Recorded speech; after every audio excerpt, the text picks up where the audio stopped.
নমস্কাৰ আপোনালোকৰ মাজত আৰু এটা গুৰুত্বপূৰ্ণ ভিডিঅ' নিলে ভিডিঅ'টো আপোনালোকে স্কিপ নকৰি ভিডিঅ'টোকে শেষলৈ চাই থাকিব। ইয়াত PWDৰ ফালৰ পৰা কিছু চাকৰি মুকলি কৰি দিছে। ইয়াত যিটো চিলেকশ্যন যিটো প্ৰচেছ হয়, বয়সৰ যিটো সময় শিক্ষাগত যিটো অৰ্হতা আৰু এক্সাম যিটো পেটাৰ্ণটো লগতে সেইটো কৈ দিম। সকলো তথ্য এটা ভিডিঅ' কৈ দিম, ভিডিঅ'টো স্কিপ নকৰি ভিডিঅ'টো সম্পূৰ্ণলৈ চাই থাকিব। ইয়াত চাব পাৰে PWD ৰিক্ৰুইটমেণ্ট 2026। ইয়াত টোটাল যিটো ভেকেঞ্চি আছে 7,500 প্লাছ ইয়াত ভেকেঞ্চি আছে। তাৰপিছত ইয়াত চাব পাৰে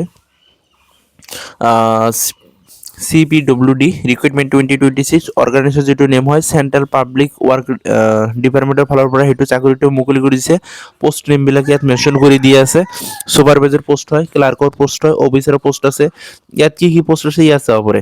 ছুপাৰভাইজাৰ পোষ্ট আছে, ক্লাৰ্কৰ পোষ্ট আছে, অফিচাৰ পোষ্ট আছে, একাউণ্টেণ্টৰ পোষ্ট আছে, ড্ৰাইভাৰৰ পোষ্ট আছে, ষ্টেন'গ্ৰাফাৰৰ পোষ্ট আছে, তাৰপিছত MTSৰ পোষ্ট আছে।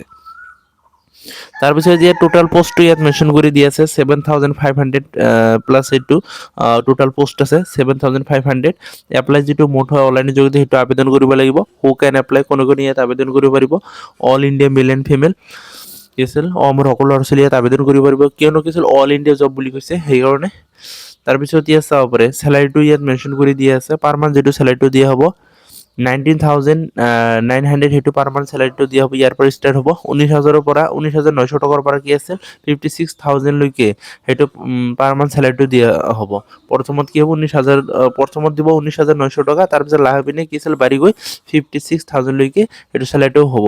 তাৰপিছত ইয়াত চাব পাৰে CPW ৰিক্ৰুইটমেণ্ট 2026 যিটো এজ লিমিট হয় ইয়াত 18 পৰা যাৰ 45 বছৰ আছে সি এই পোষ্টত আবেদন কৰিব পাৰিব। এজ লিমিটটো যিটো মিনিমাম যিটো এজ হয় 18 আৰু মেক্সিমাম যিটো এজ হয় 45 ইয়াৰ্ছ। তাৰপিছত ইয়াত চাব পাৰে এপ্লিকেশ্যন যিটো ফিজ হয় ফৰ জেনেৰেল OBCৰ কাৰণে কি আছিলে 100 টকা দিব লাগিব। ফৰ SC ST PWDৰ কাৰণে কি আছিলে একো ফিজ দিব নালাগে, একো মাচুল দিব নালাগে। আৰু পে'মেণ্ট যিটো মোড হয় অনলাইনৰ যোগেদি সেইটো পে'মেণ্টটো কৰিব লাগিব। ফৰ জেনেৰেল আৰু OBCৰ কাৰণে সেইটো কি আছিল মাচুলটো দিব লাগিব।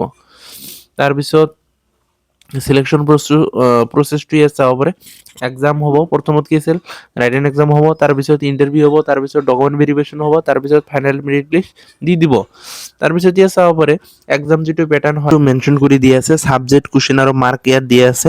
কি ছাবজেক্ট আৰু লগতে কুৱেশ্যন লগতে মাৰ্ক দিয়া আছে ইয়াত মেনশ্যন কৰি দিয়া আছে। চাব পাৰে জেনেৰেল ইণ্টেলিজেন্স এণ্ড ৰিজনিঙৰ কাৰণে থাকিব কুৱেশ্যন থাকিব 25, মাৰ্ক থাকিব 25। আৰু ইয়াত কি আছে জেনেৰেল এৱাৰনেছত কুৱেশ্যন থাকিব 25, মাৰ্ক থাকিব 25। আৰু নিউমেৰিকেল এবিলিটিৰ কাৰণে 25 কুৱেশ্যন 25 মাৰ্ক থাকিব। ইংলিছৰ কাৰণে 25 কুৱেশ্যন 25 মাৰ্ক থাকিব।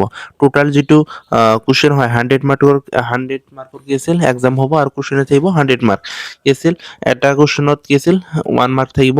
তাৰপিছত ইয়াত চাব পাৰে CPWD ৰিক্ৰুইটমেণ্ট যিটো এডুকেশ্যন যিটো কোৱালিফিকেশ্যন শিক্ষাগত যিটো অৰ্হতা ইয়াত মেনশ্যন কৰি দিয়া আছে। ইয়াত কি আছে 10, 12 আৰু ITI আৰু গ্ৰেজুৱেট। যদি 10 পাছ কৰিছে 12 পাছ কৰিছে লগতে ITI আছে লগতে যদি গ্ৰেজুৱেট আছে তেনেহ'লে এই পষ্টত আবেদন কৰিব পাৰিব। কিয়নো সেইবিলাক কি আছিল শিক্ষাগতৰ ভিত্তিত সেইবিলাকে পষ্টবিলাক দিয়া হ'ব। পষ্টবিলাকতো মেনশ্যন কৰি দিয়া আছে মই কৈয়ে দিলোঁ। তথাপিও ইয়াত কি আছিল 10 পাছ যদি কি আছিলে ছায়েন্সৰ আৰ্টছৰ সকলোৱে ইয়াত আবেদন কৰিব পাৰিব। আৰু ইয়াত শিক্ষাগতৰ ভিত্তিত হিচাপত চাকৰিটো দিয়া হ'ব। ইয়াত যাৰ শিক্ষাগত বেছি আছে সেইবিলাকক আছিল ভাল পষ্ট দিয়া হ'ব। তাৰপিছত ইয়াত চাব পাৰে ইম্পৰ্টেণ্ট যিবিলাক ডকুমেণ্ট ফৰ কেণ্ডিডেটছ কি ডকুমেণ্ট লাগিব ইয়াত মেনশ্যন কৰি দি আছে। আধাৰ কাৰ্ড অফ কেণ্ডিডেটছ লাগিব, আধাৰ কাৰ্ড লাগিব, 10 ক্লাছ চাৰ্টিফিকেট লাগিব, মাৰ্কশ্বিট, তাৰপিছত ৰেজিষ্টাৰ্ড মোবাইল নম্বৰ লাগিব, email ID, passport size photo লাগিব, তাৰপিছত চিগনেচাৰ লাগিব, কাষ্ট চাৰ্টিফিকেট যদি আছে তেনেহ'লে সেইটো দিব। তাৰপিছত কি আছিল অফিচিয়েল নটিফিকেশ্যন ফৰ মোৰ ডিটেইলছত আছে। আৰু যদি আৰু কিবা জানিবলৈ আছে অফিচিয়েল ৱেবছাইটত গৈ সেইটো চাব। আৰু ইম্পৰ্টেণ্ট লিংকবিলাক ইয়াত মেনশ্যন কৰি দি আছে।